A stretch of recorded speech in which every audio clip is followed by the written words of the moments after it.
En umræður íslenska náttúru og umhverfismál hafa aukist verulega á síðustu misserum, ekki síst í bloggheimunum, þar sem oft má finna heitar umræður með og á móti virkjunum og olíuhreinsunarstöðvum. Einn ötulasti umhverfisbloggari landsins Lára Hanna Einarsdóttir sem bloggar íslenska náttúru af lífi og sál. Já, Silla fór að hitti Láru Hönnu og kíkti á bloggið hennar. Hefur alltaf haft áhuga á náttúruvernd? Ég hef alltaf haft áhuga á náttúrunni, fyrst og fremst. Ég alin upp af fólki sem hafði foreldrar mínir þau hafði miklar taugar til náttúrunnar, fóru mjög oft í ferðalög, út á land, tjaldferðalög, hálendisferðalög og hvað eina, auk ferða vestur á firði, þaðan voru þau bæði ættuð. Og nú síðan hef ég ferðast mikið landið sjálf á mínum eigin forsendum. Getum að barist gegn virkjunarframkvæmdum í gegnum bloggið og tölvuna? Er það góð leið? Það leið út af fyrir sig og það ágætis leið upp að vissu marki. Það ekkert rosalega margir, jú það margir sem lesa blogg en það ekki allir sem lesa blogg, það ekki allir sem hafa tíma til að lesa blogg. Og bloggin mín eru löng og þau gera mikla kröfur þannig að það kannski bara viss hópur sem les mitt blogg en svo þarf fleira að koma til, það þarf að koma til fleira fólk. Það þýðir ekkert fyrir mig eina að standi ég ekki í þessu ein. Ég hef fengið mikinn stuðning, alveg gríðarlega mikinn stuðning, annars var ég sennilega löngu búin að gefast upp. Bara móralskan stuðning í tölvupósti, símtölum og svo hefur fólk tekið þátt í að senda inn athugasemdir við þeim virkjanaframkvæmdum sem ég hef verið að berjast gegn. Eins og til dæmis Bitruvirkjun og það hefur skilað sér allavega enn sem komið að þá útkoma jákvæð. Nú hvað gerir síðan með þessa olíuhreinsunarstöð veit ég ekki. Þú ert núna mjög mikið einmitt að tala þessa olíuhreinsunarstöð. Já. Það í rauninni kannski eina sem þú ert að...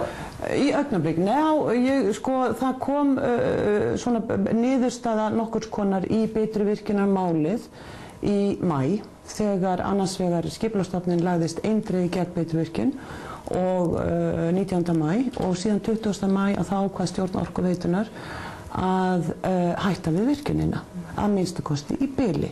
Ég hef áður skrifað olíuhreinsunarstöðina og það kom aftur upp núna 3. júní þetta viðtal sem var var ekki á Stöð 2 við Ragnar Jörundsson, bæjarstjóra Vesturbyggðar, þar sem hann lýsir því yfir að það séu 99,9% líkur á því að olíuhreinsunarstöð verði reist á Vestfjörðum og þá var akkúrat tilefnið var það að það búið að velja Hvestu í Arnarfirði umfram Dýrafjörðinn og ákveða það að olíuhreinsunarstöð verði reist í Hvestudal í Arnarfirði.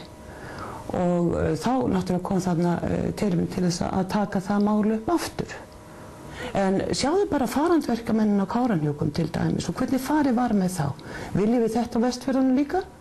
Það alveg fyrirliggjandi að svona stór vinnustaður, fyrst þarf að reisa þetta, það þarf að byggja hafnir og það þarf að gera allt mögulegt til að koma þessu upp. Það þarf gríðarlega mannafla. Hvernig ætlum við að koma allir þessu fólk fyrir? Hvaðan kemur allt þetta fólk? Þetta verða aðri Kárahnjúkar að minnsta kosti á meðan þetta í byggingu. Og hvað svo? Þeir segja að þetta sé 500 störf.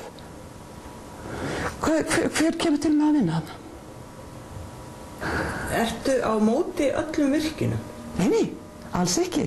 Ég gerir mér fullkomlega grein fyrir því að við eigum að nota auðlindirnar og nýta auðlindirnar hóflega og af skynsemi.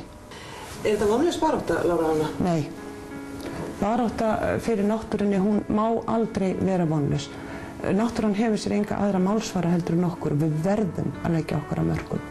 Ég get það ekki ein, ég verð að fá hjálp. Það verða fleiri að slást í lið með mér og það skylda okkar.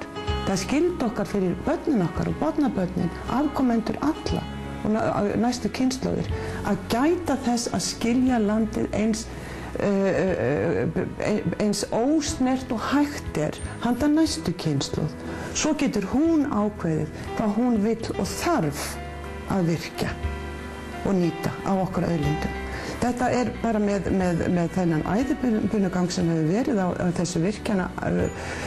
þessari virkjanafikk núna, ef við myndum vera að tala fiskinn í sjónum, þá köllum við þetta rányrkju. Það ekki spurning. Já, þessi konu verður ábyggilega á náttúrutónleikum helgina, en... Það næsta víst. Já.